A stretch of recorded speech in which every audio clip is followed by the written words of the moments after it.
Halo semuanya. Sebelum mulai perjalanan kita hari ini, mari kita kenalan dulu yuk. Halo, kenalin nama aku Fatih Hairani dari Prodi Agroekoteknologi. Halo, kenalin nama aku Suspita Dewi dari Prodi Agribisnis. Halo, kenalin aku Karisma Alvinandalika, program studi ilmu kelautan. Halo, perkenalkan nama saya Rosmita dari Prodi Budidaya Perairan. Halo, perkenalkan nama saya Kholidi Saputra dari Prodi Kehutanan. Halo, kenalin nih, aku Rizky Afrizal Hadi Saputra dari Prodi Kehutanan. Perkenalkan, nama saya Zakir Rahman Adam. Saya dari Prodi Ilmu Kelautan. Perkenalkan, nama saya Sugi Satria Pratama, Prodi Ilmu Tanah. Perkenalkan, nama saya Rawil Ansori dari Fakultas Pertanian dengan Prodi Ilmu Tanah.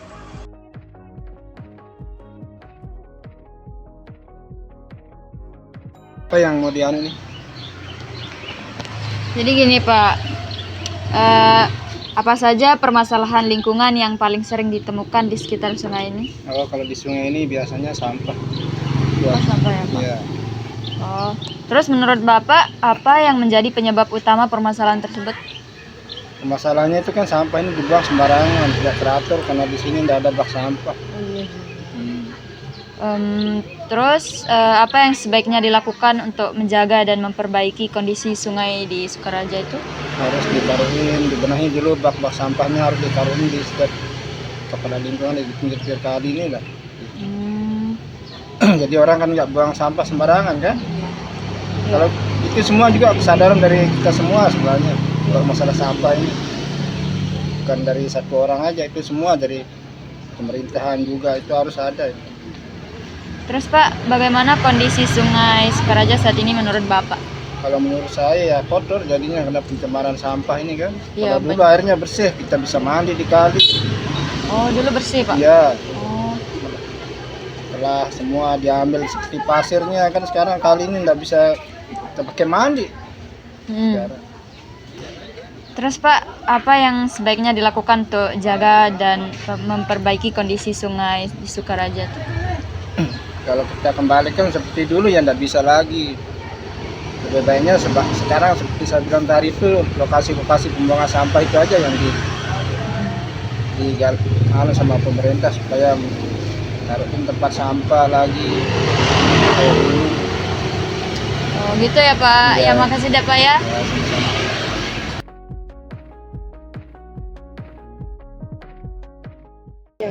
Itu nggak ada jaring gitu. Dipasang jaring udah dulu ada 2-3 tahunan sudah. Sudah ada keliling sampah ini mana ya. Sekarang nggak pernah dia.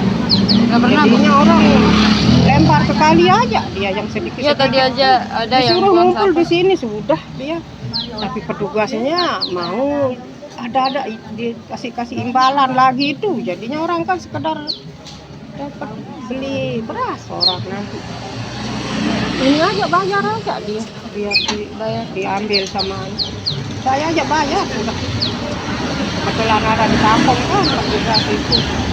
Bayar saya 50 sebulan. Itu tadi dari masyarakat sekitar tuh yang bilang ya isu daerah sini sih sampah. Terus kira-kira solusinya gimana nih kalau dari Putra? Gimana Put? Kita nih tidak bisa bantu banyak nih. Tapi kalau kita Pegang lah. sekira kamu perbaiki ke anak saya. Mau. Kalau untuk permasalahan di sini nih, pemerintah bisa bantu untuk meringankan bayaran tentang pengangkutan sampah di daerah sini. Soalnya masyarakat nih buang sampah di sungai ini karena nggak bisa bayar pengangkutannya. Itu sih menurut saya dari beberapa podcast ke orang-orang tuh. Coba dari kalian yang gimana? Tapi ya kalau dari masyarakat langsung kayaknya tetap butuh ini deh, butuh apa? Sangkut paut turun tangan dari pemerintah juga kan. Kalau langsung masyarakatnya doang mungkin agak susah. Tapi untuk masyarakatnya nih dibutuh disosialisasi untuk kesadarannya untuk tidak membuang sampah di sungai sih. Coba kalian lihat itu sungai-sungainya sudah penuh sampah. Tapi ya ini, kita ulang ini. Buat membersihkan sungai ini itu nggak cukup kalau cuma dibersihin, karena menurutku ya masyarakat kalau nggak disosialisasikan lagi juga pastinya akan buang sampah lagi ke sini, buang lagi ke sini, buang lagi ke sini, hijau lagi nih sungai, jadi maca dah. Makanya pasti turun tangan buat ke sungai ini pasti butuh, tapi juga sosialisasi, ngurus, memberikan pendidikan lagi, ngasih tahu ke masyarakatnya lagi juga butuh. Nah gimana nih masyarakat nih cara ngasih taunya nih, kira-kira gimana? Susah sih kalau dikasih tahu itu. Karena udah susah dah pokoknya. Karena kalau sosialisasi juga tuh kita harus ngumpulin gak sih? Kan ada masyarakat yang mungkin gak mau juga ikut sosialisasi karena mungkin alasannya mereka kerja. Kayak tadi kan kayak kita wawancara tuh ada yang alasan karena ada acara dan lain-lain. Jadi lumayan susah.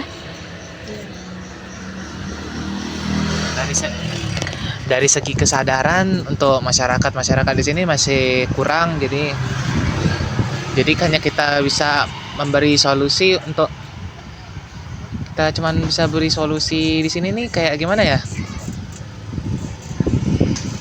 poin solusi kita kayak gimana. Solusinya tuh adalah ya jangan buang sampah sembarangan, memilah sampah dengan benar. Terus juga kita cari tahu gimana caranya kayak sampah ini masih berguna lagi atau enggak.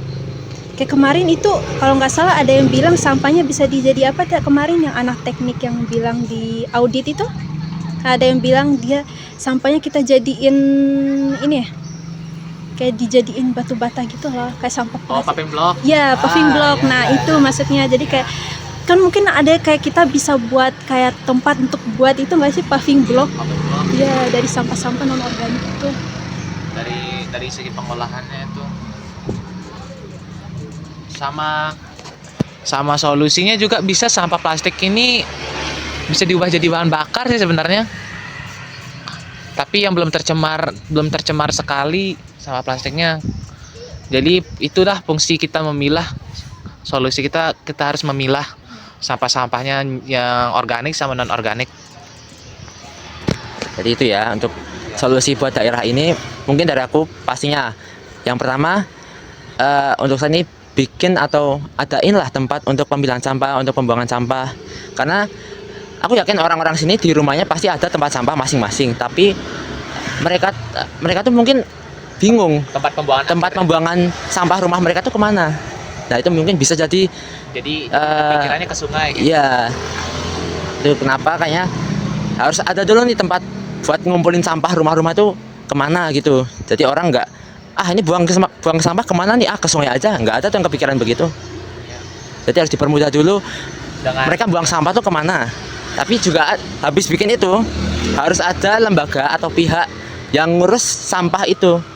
Pihak pemerintah tuh ngurus sampah itu kayak pengangkutan sampah yang dijadwalkan setiap minggu. Jadi warga tahu kapan harus dibuang ke pengangkutan tempat pembuangan sampah akhir. Nah itu dia. Ada mau nambahin lagi? Udah